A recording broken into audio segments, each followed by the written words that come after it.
Quand on écoute Simon tout de suite parler de Thierno Souleymane Baal, qui est l'une des plus grandes figures de notre histoire, quand on l'entend parler de Cheikh Anta Diop, qui est l'un des plus illustres personnages de notre histoire, nous nous rendons vite compte que le mouvement hip-hop ne se limite pas seulement à la politique.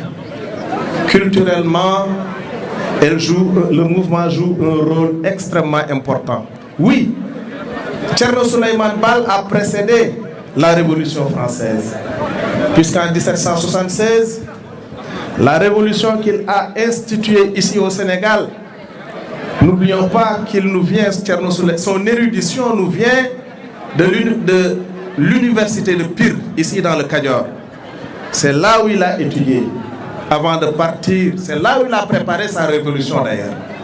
Avant de partir dans le Fouta pour y instituer cette révolution formidable que nous avons l'obligation d'apprendre à nos enfants.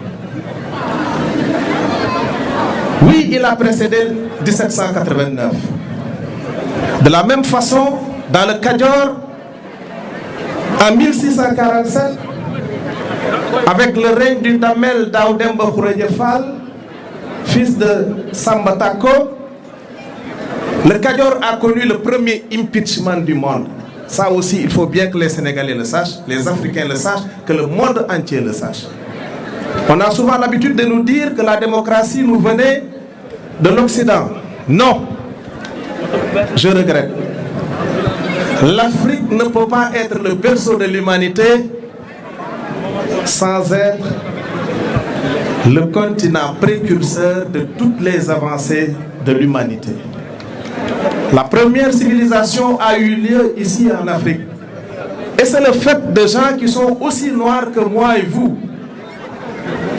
Le professeur Cheikh Anta Diop nous l'a dit, nous l'a tellement bien dit qu'aujourd'hui, le monde entier est d'accord que la civilisation, la première civilisation qui a existé dans ce monde est le fait de Noirs et de Noirs africains. Oui, l'Afrique a bien précédé dans bien des domaines les autres continents. Cela ne veut pas dire que nous avons un mérite particulier. C'est simplement parce que justement l'Afrique est le berceau de l'humanité.